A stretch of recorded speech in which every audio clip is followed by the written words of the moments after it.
አባላት ሰራዊት ትግራይ ቱና ተጀሚሮሎ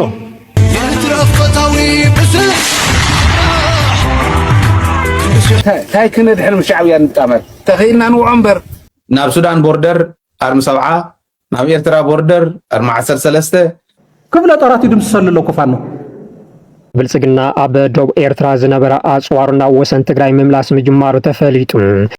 ሰላም ፍትዋትን ክቡራትን ተኸታተልቲ እንኳን ኣብ ቻናል እዚ ብድሓን መጻኹም ነዚ ቻናልና ሓደሽ እንትኾንኩም ላይክ ሰብስክራይብ ብምግባር ጀምሩ። ለሙን ከምቲ ልሙድ ሓደሽ እንትኩሳትን ዛዕባትና ወቕም ሒዝና ቀሪብና ኣለና። ቻናልና 2000 ሰብስክራይብ ስለልመልአ እስኪ 5000 ሰብስክራይብ ንብላዮ። ፍትዋትን ክቡራትን ተኸታተልቲ ኣብ ቀርኒ ኣፍሪካ ጉዳይ ኤርትራን ትግራይን ጉዳይ ጽምዶ ጉዳይ ሱዳን እንታይ ይበሃሉ እስኪ ስፍሕ ዝበለ መደብ ሒዘልኩም መጽ ኣለኹ نمدنا كبلكم تاي كندحن مشعبيا نتامر تخيلنا نوعمبر مسوزي كوينا تاي كندحننا كنتامر زت امرنا زلو بوزي وقت تخفيتنا حق مخبار تخفيتو مهدم خوننا شعبيا عركنا نفتل دم يوم تقولوا زلو وينجل ابلع الحزب تግራይ كحدت ابلع الحزب تግራይ يوم زفصم زلو نوزي كموت زدلي نوزي كغادل زدلي نوزي علامه يلحيزو خير زدلي سب يلن قام حي تولندو توي بهزب تقرل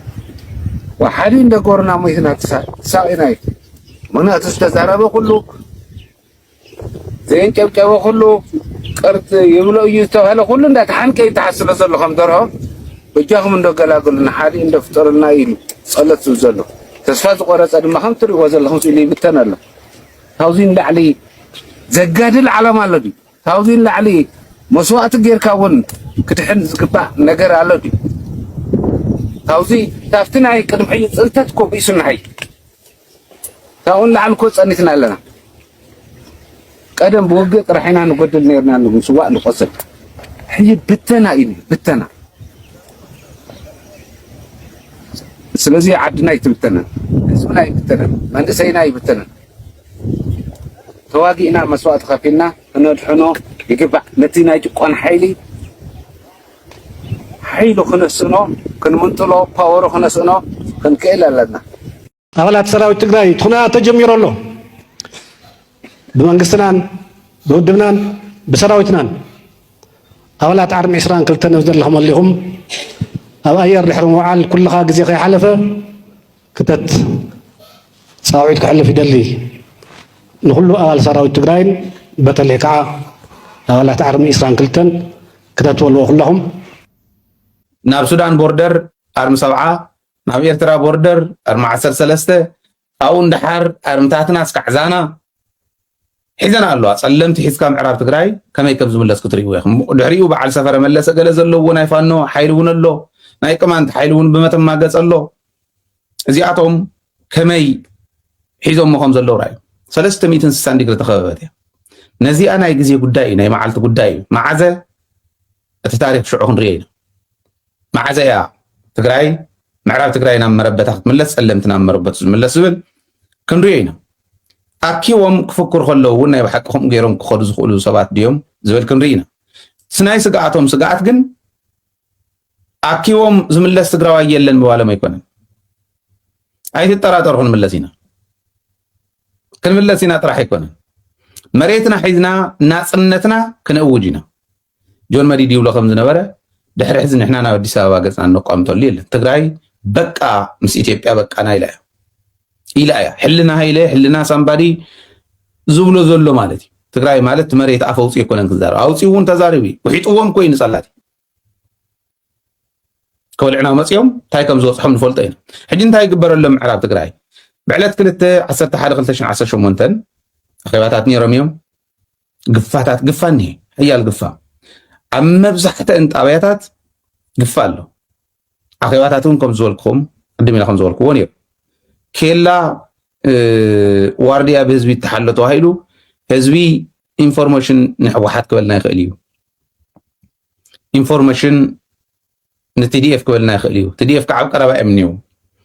هزبي حلنو مسازب تقراي مس منقص تقراي مس سراوي تقراي إذا الله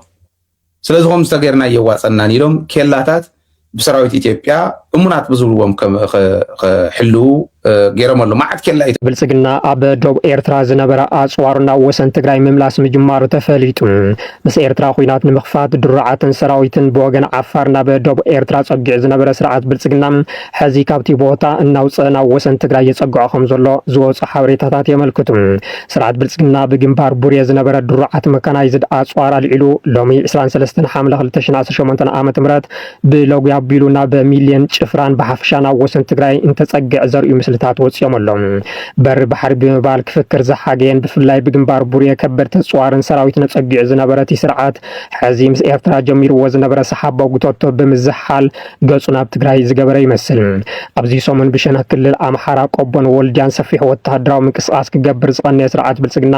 ሎሚ ድማ ኣብ ደቡብ ኤርትራ ዝነበረ አጽዋር ብምልዓልና በሚሊየን ጭፍራን ተጓዓዝ ተረኣየሎም ካብ ወርሒ ጥሪ ጀሚሩ ኣብ ወሰን ትግራይ ሰፊሕ ወተሃደራዊ ምንቅስቃስ ክገብር ጸንሐ ኮይኑ ካብ ቀረባ እዋናት ጀሚሩ ድማ እቲ ምንቅስቃስ ዝያዳ ምሕያሉ ነበርቲ እቲ ከባቢ ይሕብሩ ኣብ ከባቢታት ቆቦን ዋጃን ሰቆጣን ጸለምትን ምዕራብ ትግራይ ብሓፍሻ ከምኡ ድማ ኣብ ኣበዓላ ምቅራብ አጽዋርን ሰራዊትን ዝገብር ዘሎ ብልጽግና ዕጡቃት ተጋሩ ኣብ ቅድሚት አሰሊፍዎም ከም ዝርከብ ይግለጸሎም ነዚ ምንቅስቃስ ተዓዘበ ህወሓት ብወገኑ ህልውና ህዝቢ ትግራይ ዝረጋገጽ ኣብ መቃብር ጀኖሳይዳዊ ስርዓት ብልጽግና ብምባል ህዝባዊ ምልዓላት እናገብረ ኮይኑ ዳግም ደማዊ ኩናት ከይለዓል ዓብዪ ስግኣት ተፈጢሩ ይርከብ ህድማ ተጀሚሩ ኣሎ እዚ ብብዙሕ መንገዲ ይኽግለጽ ኣትዩ ክወፅእ ናይ ሎማዓንቲ መረዳእታ ጸላእትና እንታይ ይመስሉ ዝብል ብደንብ ገይሩ እቲ ኢሜጅ እቱ ናይ ጸላእትና ደረጃ እንታይ ይመስል ዝብል ብደንብ ገይርኩም ክትጭብጡ ኢኹም እቲ ድማ ካብ ኣዲስ ኣበባ ንጀምር እሞ ሓለፍቲ ከይወፁ እግድ ንሳልሳይ ግዜ እግድ ናብ ኤርፖርት ከይድሉ ንሳልሳይ ግዜ ናይ ኣብዪ ኣሕመድ ማህተም ዘለዎ ወረቐት እዩ ደብዳቤ እዩ ኤርፖርት ማንም ሓላፊ ዝርዝር እውን ተታሒዙ ማለት እዩ ብዝርዝር እውን ተታሒዙ ምናልባሽ ኣብ ዝርዝር ዘይተኻተቱ እውን ፍልፍላትና ከም ዝገለጽዎ ኣብ ዝርዝር ዘይተኻተቱ እውን ሓለፍቲ ናይ ዝኾነ ይኹን ቢሮ ከይወፁ ዝብል እግድ ተጻሒፉ ኣሎ እዚ እግድ እዚ ንሳልሳይ ግዜ ተጻሒፉ ከም ዝበልኩኹም ንምንታይ እዚ እግድ እዚ ተጻሒፉ ዝብል ዓብዪ ትርጉም ዘለዎ መልእኽቲ ክወኩም እዩ መብዛሕትኡ መንግስቲ ሰራሕተኛ ኣይምና ሓለፍቲ ኢልና ነቕምጦም ኣብ ላዕለዋይ ደረጃ ዘለው እቲ ኩነታት ይርእይዎ ኣለዉ ኢትዮጵያ ዘላትሉ ደረጃ እቶም ናይ ናጽነት ተቃለስቲ ዘለውሉ ደረጃ እቲ መንግስቲ ዝኒሄዎ ፍራስትሬሽን እቲ ሰራዊት ዝኒሄዎ ፍራስትሬሽን ይርእይዎ ኣለዉ ለዘለዎም መማረፅ እንታይ እዩ ጉሕለት ወራር ናይ ህዝቢ ትግራይ ገንዘብ ምውራር ጥራሕተ ይኮነስ ናይ ኢትዮጵያ እውን ናይ መላ ኢትዮጵያ ገንዘብ ወሪሮም ናጠራቐሙ እዮም ጸኒሖም መብዛሕትኦም ሓለፍቲ ኦዲት እውን ኣይተገበረን ባይዘወይ ናይ ገንዘብ ሚኒስተር ኣሕመድ ሽዴ ከም ዘውፅኦ ሪፖርት 15 ቢልዮንን ገለ ሚልዮናትን ጠቕላላ ናብ ክሎዝ ቱ 16 ቢልዮን ቅርሺ ኦዲት ዘይተገበረ ጠፊኡ እዩ ካብ ኦዲት ጠፊእዎ ኣምሊጡ ማለት ካብ ኦዲት ጠፊእዎም እዩ ገንዘብ እናጠራቐመ እዩ ጸኒሑ ኩሉ መህደሚ እቲ ኩነታት ይፈልጦ እዩ እቲ ሆሆ ንምንታይ ደኣ ኩነታት እንዳፈለጦ ሆይ ሆይ እንዳበለ ጸኒሑ ደኣ እንተኢልኩም ገንዘብ ምእከቢ ክፍተት ክፍጠር እንተኮይኑ ሆሆ ክህሉ ክእል ኣለዎ ሆይ ሆይ ክብል ክእል ኣለዎ እዚኣ እናበለ ትግራይ እንዳፀረፈ ትግራይ እናጨፍጨፈ ገንዘብ እናኣከበ ጸኒሑ ኦዲት 16 ቢልዮን ካብ ኦዲት ወፃኢ ካብ ኦዲት ሰምሊጡና ጠፊእና ኢሎም ሪፖርት ክገብሩ ከለዉ ካብ ምርኣይን ላዕሊ ዓዲ ትፈርሰላ ኢልካ ንምዝራብ ካልእ ነገር ዘሎ ይመስለኒ ሓሙሽተ ዓቕምታት ኣምሓራ መን ክፍጠር ሓሲቡ ነይሩ ድዩ ክፍለ ጦራት ይድምስሰሉ ኣለዉ ክፋኖ